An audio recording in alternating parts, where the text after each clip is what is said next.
नमस्कार. आज मी तुम्हाला तळणीचे मोदक करून दाखवणार आहे गव्हाच्या पिठापासून. त्यासाठी मी साहित्य घेतले बघा.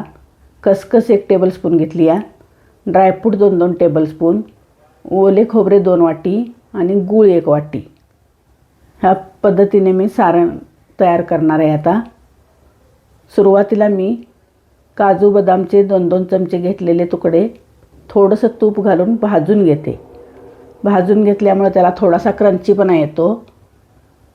त्यामध्ये खसखस पण टाकते मी 1 टेबलस्पून घेतली आहे.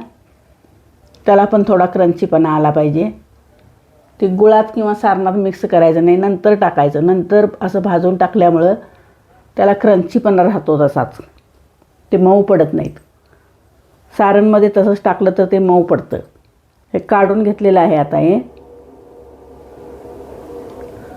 आता हा गूळ मी थोडा सेंद्रिय आहे, थोडा पिवळा आहे, दोन्ही मिक्स घेतलेला आहे. तुम्ही एका पद्धतीचा घेऊ शकता, कोणत्याही तुम्हाला जो आवडतो तो.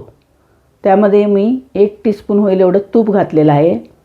सारण बनवताना सुरुवातीला गूळ असा वितळून घ्यायचा आणि नंतर खोबरं टाकायचं.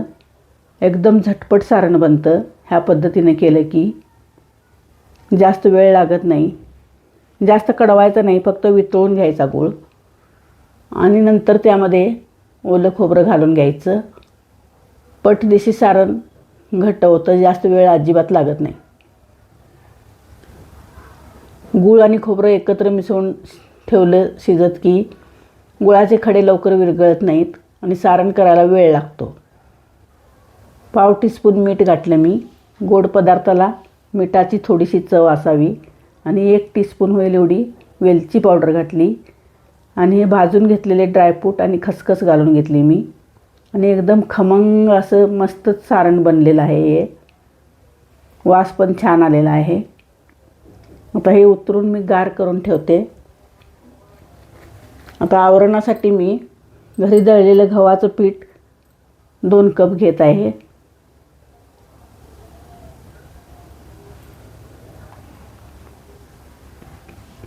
त्यामध्ये मी थोडंसं अर्धा टीस्पून होईल एवढं मीठ घालून घेतलं आणि 1 टेबलस्पून होईल एवढं तेल घालून घेते मी. 1 टेबलस्पून तेल घातल्यामुळं अगदी खुसखुशीत होतात मोदक, वातड होत नाहीत अजिबात. आणि थोडं थोडं पाणी घालून आता थोडंसं घट्ट मळून घ्यायचं, जास्त मऊ करायचं नाही.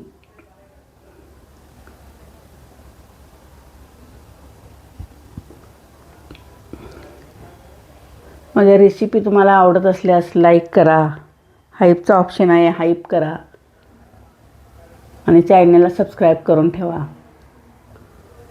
लाईक कमेंट करत जावा. तुमच्या सपोर्टमुळे आम्ही पुढे जातो.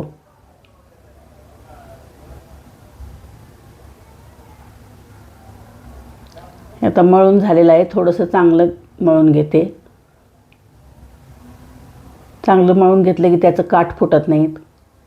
आणि एक 5 ते 10 मिनटासाठी झाकून ठेवायचं याला. हे बघा, मी अजून घट्टच आहे पीठ, एकदम मऊ मळलेलं नाही मी, थोडं घट्टच मळलेलं आहे.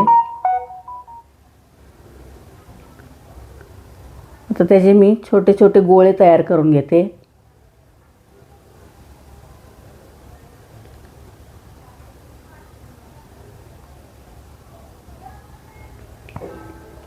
गोळे मी हातानंच तयार करते, होतात पटपट. छोटे करायचे गोळे, जास्त मोठे नाही करायचे, कारण आपल्याला पुरीपेक्षा पण छोटी पात लाटायची आहे.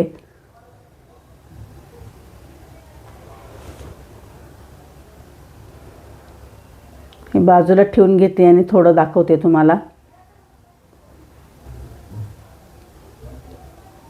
तर हे लाटून घ्यायचं थोडंसं पीठ लावून.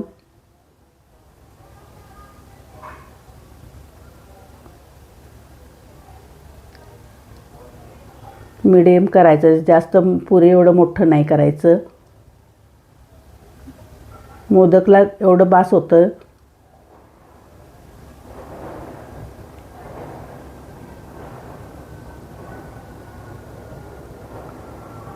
ह्या पद्धतीने मी करून घेते आता. सारण पण आता गार झालेलं आहे.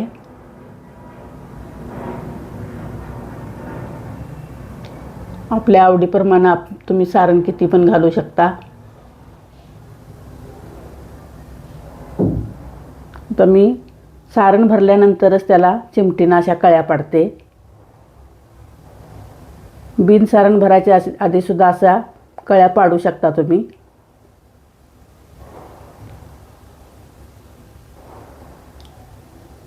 असं करायचं आणि अगदी मिटवून घ्यायचं वरच्यावर.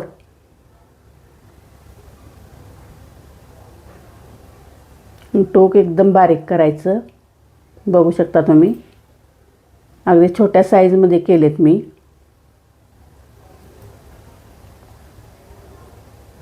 पटपट होतात.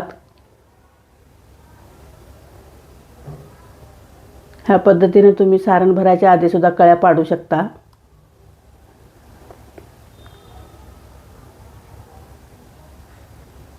थोडंसं हातानं गोल फिरवून घ्यायचं म्हणजे पटपट होतात.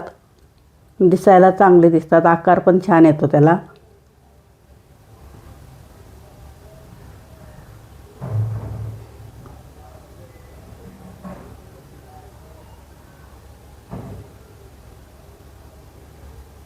दुसरी एक पद्धत दाखवते तुम्हाला.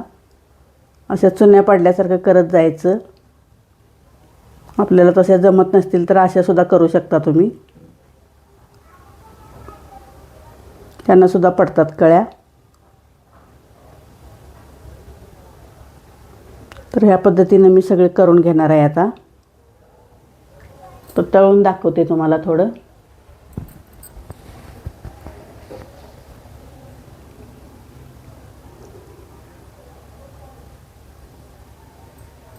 एकदम जास्त उकळलेलं तेल नको. मीडियम असावं तापलेलं. नंतर लगेच ते काळपट पडतात. थोडासा तांबूस कलर येईपर्यंत तळायचं. गव्हाचं असल्यामुळं थोडं तांबूसच दिसतात.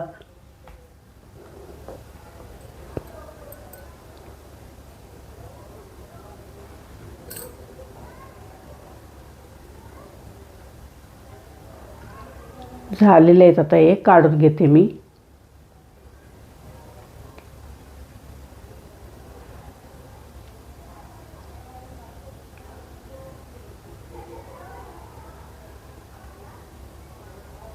ह्या पद्धतीने मी आणखी एक घाणा घालून तळून घेते.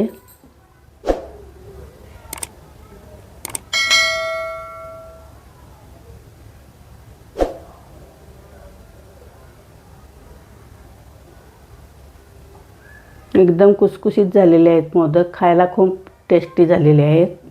नक्की करून बघा ह्या पद्धतीने. छान होतात. हे पण काढून घेते मी आता.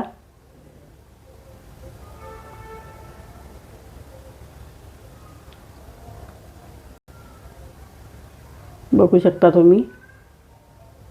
एक मोडून दाखवते तुम्हाला.